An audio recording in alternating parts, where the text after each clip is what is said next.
Bem, senhores, vamos a mais nossos vídeos estudando o CC e fazendo comentários da prova da FATEC de 2008, segunda prova, o seu segundo vestibular, que é a nossa parte A.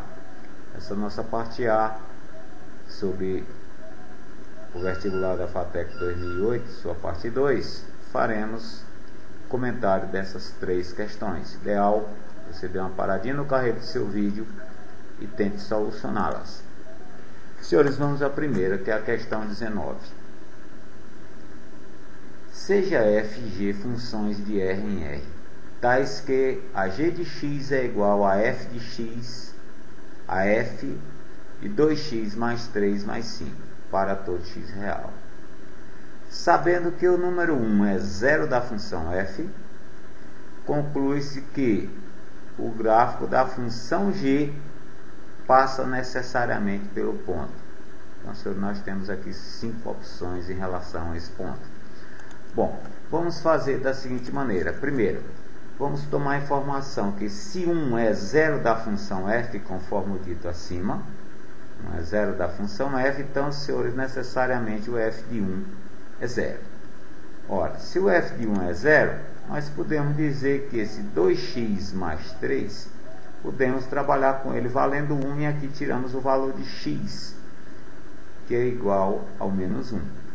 Já que 2x mais 3 é igual a 1, isolando o valor de x, chegamos a x igual a menos 1.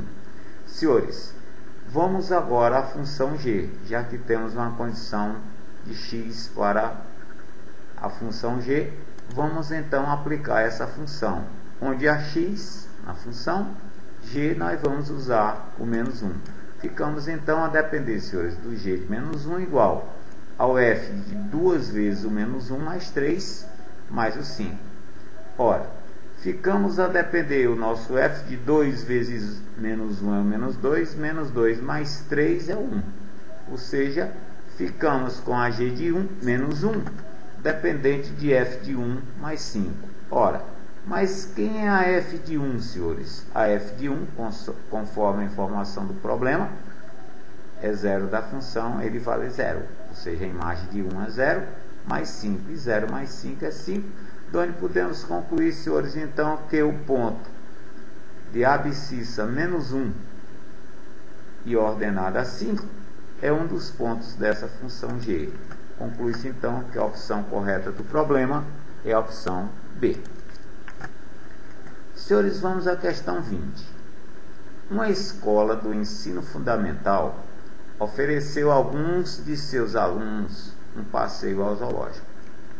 Para tanto, a escola pretende gastar exatamente R$ 93 e sabe que o ingresso do zoológico custa R$ 5 para menores de 12 anos e R$ 7 para os que têm de 12 anos a mais ou mais.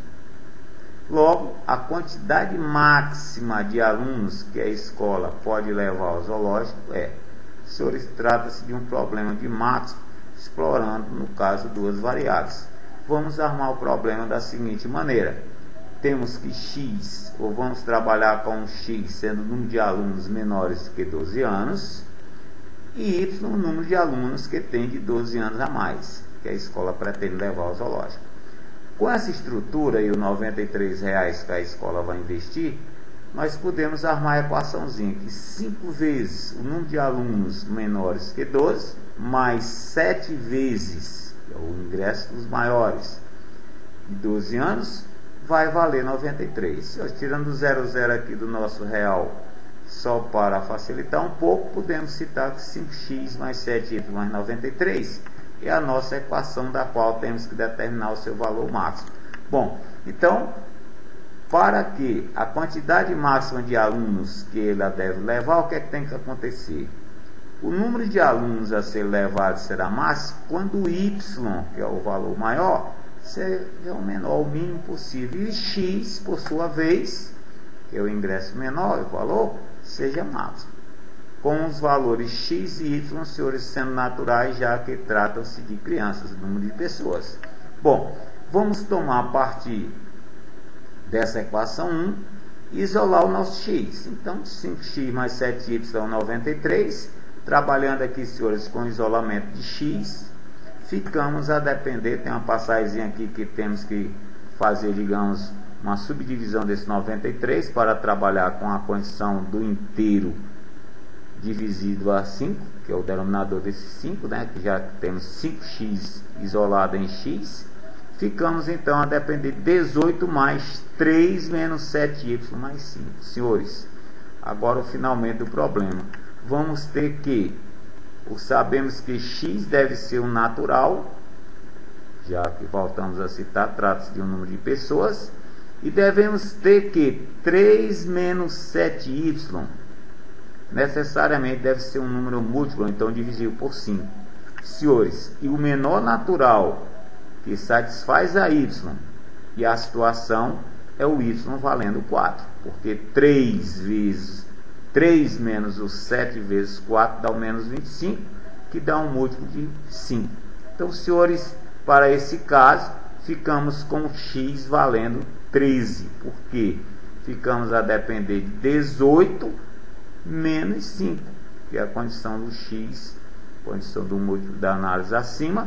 Ficamos então com 18 menos 5 igual a 13, senhores, sendo o nosso valor de x. Ou seja, condição final do problema, a quantidade máxima de alunos que essa escola pode levar conforme os dados do problema, o nosso x, que é os alunos de menor valor, então os menores de 12 anos vão em número de 13 alunos, e os de maiores ou iguais a 12 anos, vai em número de 4. Então, senhores, podemos citar que a opção correta do problema é a opção D, ou seja, essa escola com essas condições tem condições de encaminhar 17 alunos ao zoológico. Vamos à questão 21, senhores.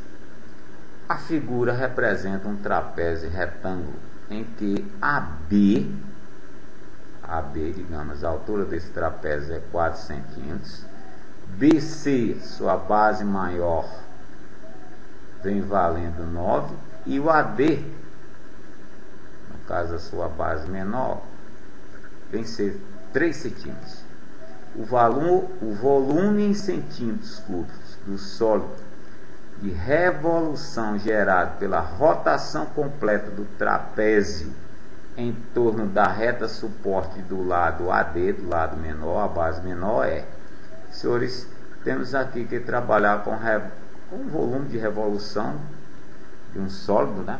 E no caso de um trapézio em relação a esse lado menor. Senhores, aqui uma pequena figura para a construção do sólido de revolução na rotação do lado suporte AD. Vamos considerar aqui a rotação feita em cima do lado AD, nossa figura em vermelho, ou seja, podemos dizer que ao estruturarmos essa rotação, ficamos a depender, senhores, de quê? De um cilindro, né? Ok? Só que esse cilindro, senhores, digamos assim, tem um corte, né? Ó, essa lacunazinha aqui em relação ao DC, ou CD, é um corte nesse cilindro. E esse corte, senhores, nada mais, nada menos, nós podemos citar que trata-se de um cilindro de corte. Ou seja, um cone de corte, desculpa. Nós temos aqui um cone. Então, esse cone vai nos fornecer a condição do cálculo do volume de revolução. Ou seja, o volume do sólido de revolução será dado por quem? Pelo volume do cilindro menos o volume do cone, que é a extração justamente.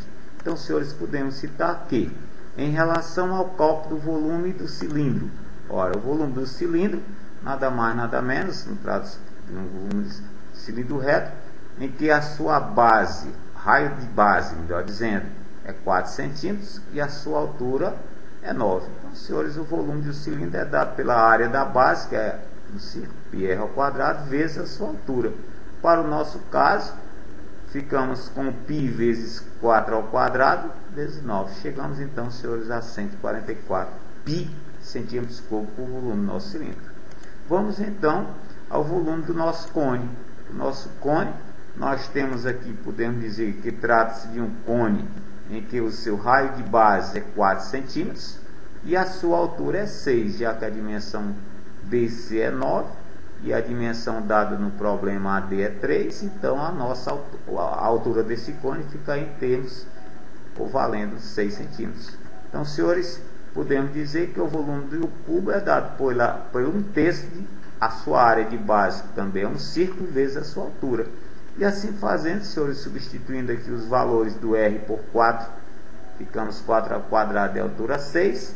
O volume desse nosso cone é 32 pi centímetros cúbicos. Senhores, então, finalmente, o volume do sólido de revolução, o volume do cilindro é o 144 pi centímetros cúbicos menos os 32 pi centímetros cúbicos. Chegamos, então, senhores, a 112 pi centímetros cúbicos em termos de opções alternativa B. Senhores, deixamos aqui as nossas 3 questões a serem comentadas no nosso próximo vídeo, que será a parte B, os comentários dessa prova de 2008, segunda prova de 2008 da FATEC. E no mais, gente, valeu, bons estudos e até a próxima.